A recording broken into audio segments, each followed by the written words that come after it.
Dilbert creator Scott Adams says he won't apologize for offending with comments on race. No, because I did it intentionally.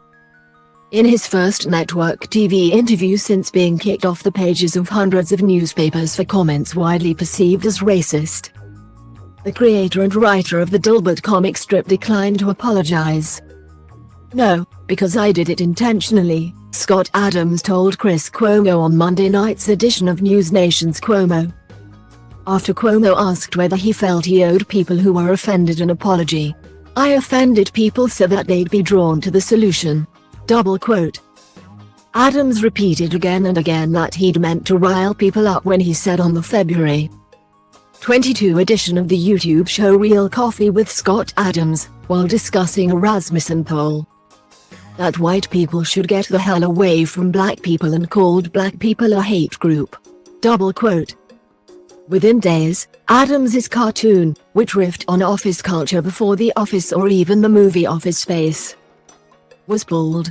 Dilbert had, at its peak, run in an estimated 2,000 newspapers worldwide. And the comic was spun off into books and other merch, a video game and even a TV series followed. Adams told The Washington Post in a story published Monday that he lost 80% of his income as a result. He insisted then that he's against racism. The latter is the same message that he brought to Cuomo's show. Adams said only white people, specifically white liberals, are mad at him, and that black people have been inviting him over for barbecues. They told him, he claimed, that they understood what he was doing. During the time when viewers could call in, a woman who identified herself as a black teacher and a longtime fan of Adams's comic strip called in to say that she had been hurt by his comments. She asked how she should explain this kind of rhetoric to her students. So here's the quick summary. I was concerned that there was a lot of anti-whiteness. I used some hyperbole, but my purpose was to teach them and anybody else who wants to listen the tools for success. Advised Adams, whose books include Win Bigly, Persuasion in a World Where Facts Don't Matter and Loss of Think, How Untrained Brains Are Ruining America. He wanted her to urge her students to stop looking backwards and look forward. Tell your students that they have a perfect path to success as long as they get good grades. He said, I'm assuming you're a good teacher and you have a good enough school that they can get a good education.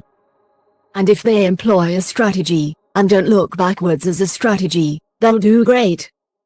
Now there'll still be way too much systemic racism, but you'll be able to just slice through it like it didn't exist. Double quote. Later, the interviewee asked that, if a black man or woman had said what he said exactly or in reverse, did people think that person would be cancelled?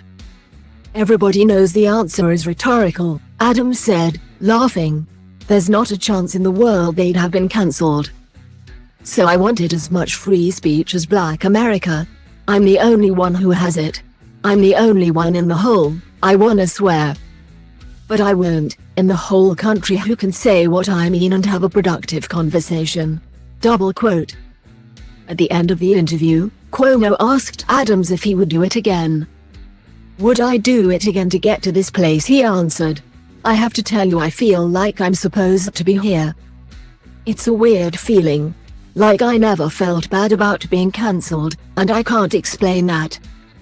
Except that I feel like I was supposed to be here. I feel like the race relations in the country are so broken that you just have to stir up some crap to get anybody's attention and maybe convince them to look forward and maybe work together with people who have exactly the same goals. Double quote. He's announced that his most famous character's adventures will continue in Dilbert Reborn on his subscription website beginning the 13th of March.